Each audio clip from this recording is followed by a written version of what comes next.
Welcome to Beyond Business, where we uncover the latest trends in the global economy. In today's program, we're looking at stolen secrets and lost fortunes. We're asking what governments could and what governments should do to protect companies from industrial espionage. Earlier this year, the French Parliament passed a bill that some say is long overdue. It sets out harsher punishments for those who are found guilty of leaking a company's trade secrets. French officials took inspiration from the United States, which adopted the Economic Espionage Act back in 1996. The law made it a federal crime to steal trade secrets and conduct industrial espionage. Philip Crowther has more details from Washington. This is the man who wrote the law in the first place. James Chandler, lawyer and advisor to 3 presidents. A life dedicated to the fight against industrial espionage. We recognized as scholars that competitors of American businesses were gathering information. Millions, a company might spend millions of dollars to research something, only to have company Y step forward with the invention at some inopportune time. And it's a law that could now be adapted for France as well. I told France 15 years ago, it's very important to protect the brand, to make sure that the information needed to secure the brand is controlled, because competitors are eager to copy. In the state of Massachusetts, there is one company that's cashing in on acting within the framework of the Economic Espionage Act. Its French co-founder is there the day we visit. Digimind is paid by its clients to check on its competitors. The example here is Coca-Cola. Acquisitions, recruitment, new products, everything is available legally. In the past, maybe some companies have been acquiring information about competitors illegally, and because there are higher penalties to do that, they prefer going the ethical and the legal way. It's been boosting the Digimind business. In this box in Atlanta lies the biggest American trade secret of them all, says its owner. The Coca-Cola recipe, it too protected by the Economic Espionage Act.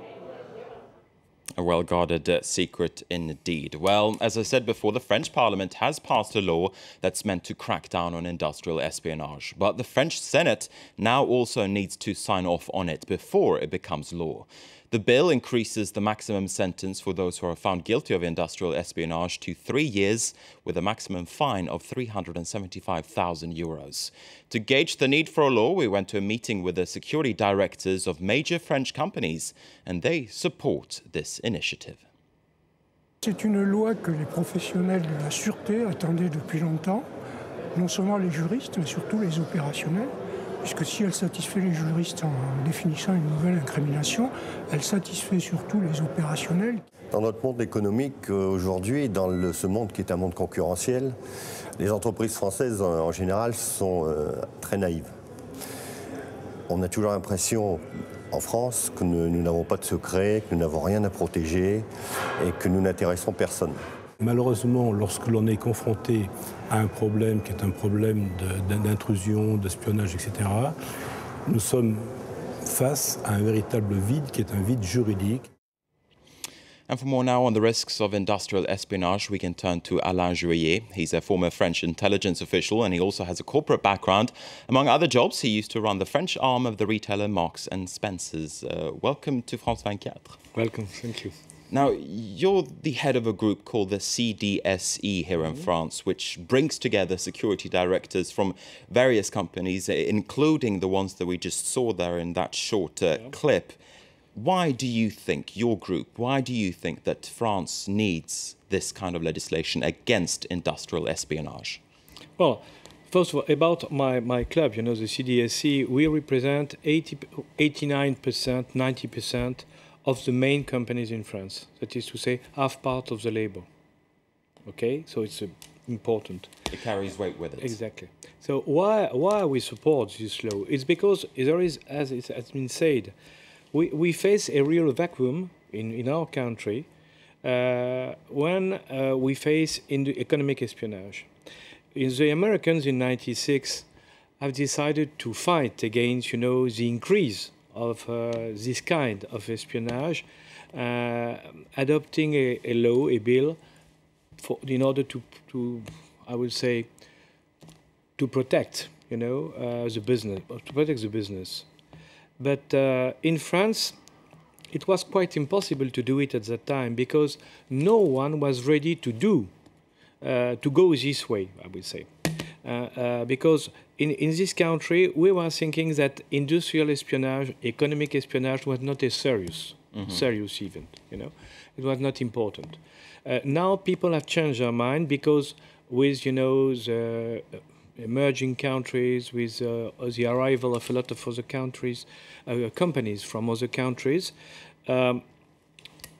we face daily, attacks against our own companies. I wanted to pick you up on that. You say that you face daily attacks. How big exactly is this problem then? Is it possible to put a number on it? Well, officially, during the last 2 years, 3,000 companies in France have made a claim, against industrial espionage to the court. Mm-hmm. So, that's an information.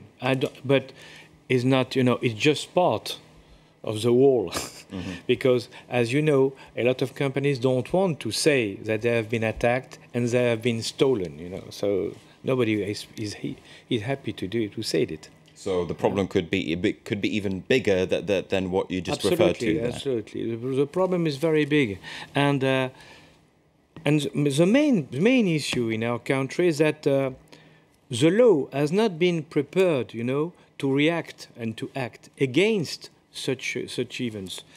For instance, if you stole, if you make a laptop, mm-hmm. If you take a laptop. You stole a laptop in the train or whatever. What is the risk? Nothing. 15 days without jail. Well, let's say 5,000 euros, fine, nothing more. Mm-hmm.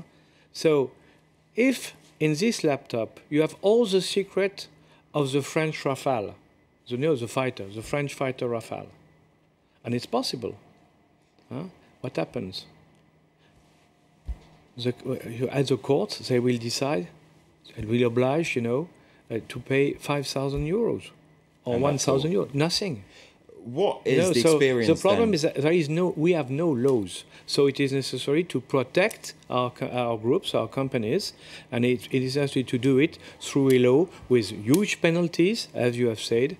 But what is the experience in the United States, for instance? Has the law helped there?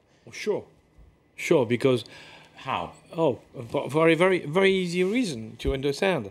In United States, if you practice economic espionage and you do such operation, if you are kept, you're jailed for a long time and you have to pay a huge fine. So that this situation have reduced dramatically the amount of cases in United States during the last year, the 10 last years.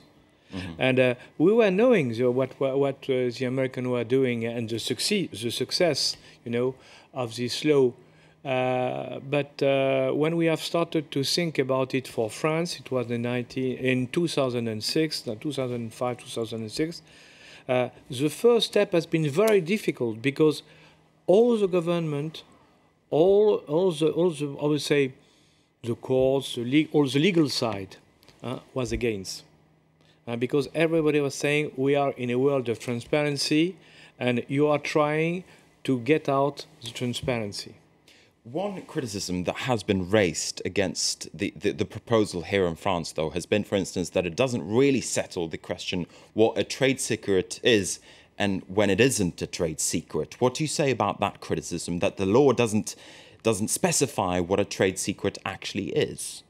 I think you're right. That's the reason for which I'm very optimistic for the next step, for this project, because the law has been voted by the Parliament, but now has to go to the Senate, and after to go back to the Parliament. And we hope that the Senate or the Parliament will change or the wording in order to be more accurate on what is a trade secret. Because you cannot say that everything in a company is a trade secret. It's not serious, you know. It's not fair. In a company, some very special issues, some key issues only have to be covered by the secret, you know. Nothing more. So the problem is how we can select it. If we have not in the law a clear definition of what is a trade secret in a company, so we will face problem with a judge. It won't stand up and in with court, everybody. basically. You know? Now, another criticism comes from us journalists. Some journalists complain that with this new law, they wouldn't be able to blow the lid, so to speak, on some corporate scandals. What do you say about that criticism, that some journalists say that they could be facing prosecution when they blow the lid on corporate scandals? Well, you know, for the defense, we use a secret, a defense secret law since 40 years, 50 years. And we have solved this problem. When, for the journalist, when something is important for them, which is covered by the defense secret, what do? The journalists ask a special commission to look at this information, secret information, and to decide if it is possible or not to publish them. So there are ways around this problem. And it works very well.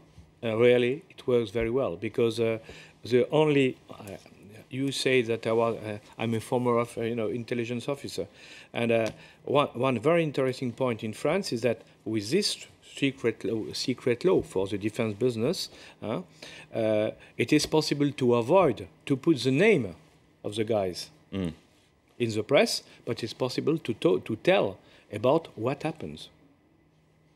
All right, we're going to have to draw a line under this discussion. Thanks very much indeed, Alain Joaillier. We have run out of time. Thanks for watching at France 24. Do stay with us. We have more news coming your way soon.